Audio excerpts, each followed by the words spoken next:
man who traveled through time and space.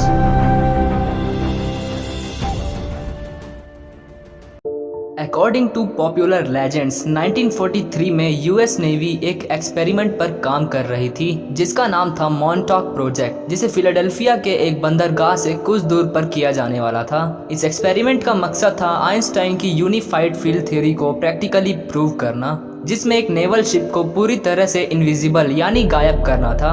इस experiment में participate करने वाले शख्स अल्फ्रेड बेलिक ने बताया कि इस एक्सपेरिमेंट का असली मकसद कुछ और ही था। According to Bielek, Philadelphia experiment का असली मकसद शिप को गायब करना नहीं था, बल्कि इसका असली मकसद था टाइम ट्रैवल। 1990 बेलेक ने क्लेम किया कि उन्होंने फ्यूचर यानी भविष्य के 2 सेपरेट टाइम पीरियड्स में ट्रैवल किया है और वहां पर समय भी बिताया है। तो चलिए जानते हैं इस स्टोरी के बारे में और थोड़ा डिटेल में, पर उससे पहले वीडियो पसंद आए तो लाइक करना और अपने दोस्तों के साथ शेयर करना बिल्कुल भी मत भूलना, और हमारे चैनल को सब्सक्राइब करके बेल आइकन को भी जरूर से ऑन कर लेना। So without wasting any more time, let's get started.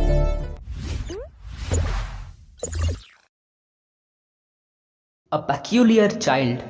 अल्बेलिक खुद को एक अजीब बच्चा समझते थे। अल्बेलिक का जन्म 1927 में एक वेल्थी फैमिली में हुआ था। बेलिक ने बताया है कि जब वे 9 महीने के थे तब से ही वे लोगों की बातचीत को समझने में सक्षम थे, और आगे बोलते हुए उन्होंने बताया कि लोग उन्हें चलती फिरती एनसाइक्लोपीडिया कहकर पुकारते थे, और अपने स्कूल के समय में वो बाकी बच्चों के मुकाबले काफी ज्यादा अलग भी थे। In the navy you can travel through time and space. Al Bielek को एक युवा व्यक्ति के कर्तव्य के रूप में नेवी ज्वाइन करने पर मजबूर किया गया था ताकि वह नाजीज के साथ होने वाली लड़ाई में मदद कर सकें, और यहीं से बेलिक ने अपनी पहली समय यात्रा की थी। अल्फ्रेड बेलिक के अनुसार वे 1943 में यूएसएस एल्ड्रिच शिप में एक नीच नेवल ऑफिसर थे। The jump to 2137। कुछ सालों बाद एल्ड्रिच फिलाडेल्फिया एक्सपेरिमेंट के लिए काफी फेमस हो गया। बेलिक ने बताया कि 13 अगस्त 1943 के दिन वो और उनके भाई को शिप में कुछ गड़बड़ी नजर आई और शिप में कुछ अजीब घटनाएं भी घटने लगी। फिर अल्बेलिक और उनके भाई दोनों ही सुरक्षित शिप से कूद गए, एंड जब उन्हें होश आया तो वे पहुंच चुके थे 2137 में। Life in a futuristic hospital. जब उनकी आंखें खुली 2137 में, तब वह एक हॉस्पिटल में थे और उन्हें हाई रेडिएशन की वजह से काफी इंजरीज भी हुई थी, और उन्होंने कहा कि वहां पर हाईली एडवांस सर्जिकल टूल्स थे एंड वहां बड़ी से बड़ी इंजरीज को सिर्फ वाइब्रेशन एंड लाइट से ठीक किया जाता था। और उन्होंने कहा कि हॉस्पिटल में एंटरटेनमेंट और न्यूज का साधन केवल टेलीविजन था। An unannounced journey forward. Bielek ने कहा उन्हें 2137 से तुरंत ईयर 2749 में भेज दिया गया, और वहां पर उन्होंने पूरे 2 साल गुजारे, और फिर 2 साल बाद वे फिर से 2137 में गए थे अपने भाई को लेने, जिससे कि वे फिर से प्रेजेंट ईयर में लौट सकें। अल्बेलिक ने 2749 के बारे में बहुत सी अद्भुत चीजें बताई, जैसे कि उस समय में फ्लोटिंग सिटीज यानी आसमान में उड़ते हुए शहर बन चुके थे। अगर आपको पता ना हो तो मैं आपको बता दूं कि अभी 2020 में अमेरिका में इस फ्लोटिंग सिटीज पर रिसर्च चल रही है, और उन्होंने बताया कि वहां पर किसी भी तरह की कोई गवर्नमेंट एग्जिस्ट नहीं करती। वहां पर सब कुछ एक आर्टिफिशियल इंटेलिजेंस, जिसे सिंथेटिक इंटेलिजेंस कंप्यूटर सिस्टम कहते थे, उससे टेलीपैथिकली वर्क करता था। Wars were non existent in 2749। Bielek ने बताया कि 2749 में किसी तरह की कोई वॉर एग्जिस्ट नहीं करती। उनके अनुसार उस टाइम पीरियड में वॉर प्रैक्टिकली इम्पॉसिबल थी, बिकॉज वहाँ पर ना ही मिलिट्री और सोल्जर्स थे और ना ही वहाँ नेवी और एयरफोर्स, तो इसी के वजह से किसी भी कंट्री के बीच कोई वॉर नहीं होती थी। Everything was run on socialist values. बेलिक ने फ्यूचर के बारे में यह भी बताया कि 2749 में किसी को भी मनी की कोई जरूरत नहीं होती। वहाँ सबके पास अपने अपने क्रेडिट पॉइंट्स होते हैं, जिससे उन्हें जो कुछ भी बाय करना है वो उन क्रेडिट पॉइंट से खरीद सकते थे at anywhere and any time. खैर ये तो बात थी कि उन्होंने फ्यूचर में क्या क्या देखा। अब जानते हैं कि आगे उनके साथ क्या हुआ और वह वापस कैसे आए। So at this point Alfred Bielek को 2749 से 2137 में वापस भेजा गया अपने भाई को साथ लेने के लिए। फिर वहां से यानी 2137 से दोनों भाइयों को 1984 में ट्रांसपोर्ट किया गया। हाँ, सुनने में यह कहानी किसी फिल्म का प्लॉट जरूर लग रही है, लेकिन मैं आपको वही बता रहा हूँ जैसा कि बेलिक ने अपने इंटरव्यू के दौरान बताया था। 1984 में उनकी मुलाकात हुई डॉक्टर जॉन वॉन न्यूमैन से।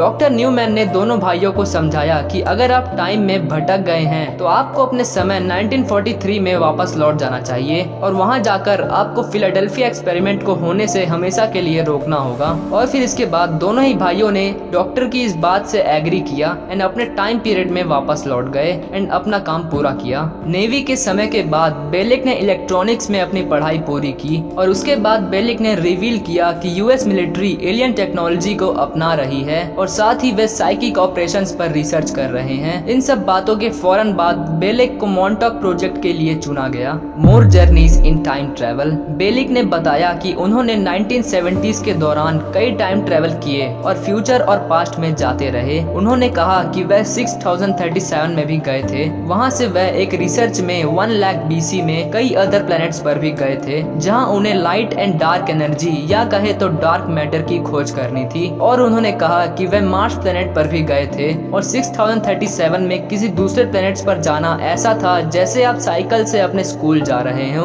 और उन्होंने यह भी बताया कि अर्थ पर सिर्फ 30 करोड़ लोग ही रह गए थे, बाकी लोग दूसरे कई प्लैनेट्स पर बस चुके थे। तो ये थी एल्फ्रेड बेलिक की एक्स्ट्राऑर्डिनरी एडवेंचर की फुल स्टोरी। जब बेलिक ने ये सारी बातें पब्लिक के सामने रखी थी तब अमेरिकन गवर्नमेंट ने इसे साफ झूठा करार दिया था और फिलाडेल्फिया एक्सपेरिमेंट जैसी कोई चीज हुई ही नहीं थी ऐसा कहकर इन बातों को छिपा दिया गया। फिर कुछ समय बाद अमेरिकन गवर्नमेंट ने खुद ही मॉन्टॉक प्रोजेक्ट को रिवील किया और फिर 10 अक्टूबर 2011 के दिन 84 साल की उम्र में एल्फ्रेड बेलिक की डेथ हो गई। सो अगर बेलिक की यह स्टोरी सही है तो फिर जैसा फ्यूचर उन्होंने अपने इंटरव्यू के दौरान बताया वो मेरे नजरों में तो बहुत ही कमाल का था, क्योंकि जो चीज आज साइंस फिक्शन है वो फ्यूचर में सच हो सकती है, जैसे कि हर बीमारी का इलाज करना और फ्लोटिंग सिटीज, अदर प्लैनेट्स पर जीवन बसाना और यहाँ तक कि डार्क एनर्जी या डार्क मैटर को और अच्छे से समझ पाना। और यह भी हो सकता है कि फ्यूचर में हमने अन्य विकसित सभ्यता को भी ढूंढ निकाला होगा जिन्हें आज हम एलियंस कहते हैं। और हम सब ने ये चीज तो जरूर सोची होगी कि हम पास्ट में जाकर अपनी हर बड़ी गलती को सुधार सकें। तो बेलिक की स्टोरी के मुताबिक टाइम ट्रेवल एग्जिस्टेंस में है और शायद यह टेक्नोलॉजी बन भी चुकी हो, पर अभी ऐसी चीजों को पब्लिक के सामने रखना शायद एक बेवकूफी हो। सो कैसी लगी आपको मेरी ये छोटी सी डॉक्यूमेंट्री? अगर वीडियो पसंद आया है तो प्लीज इसे लाइक करके इतने ज्यादा लोगों तक इस वीडियो को पहुंचाना जिससे यह वीडियो वायरल हो जाए। और मैंने इतने मेहनत से इस वीडियो को बनाया है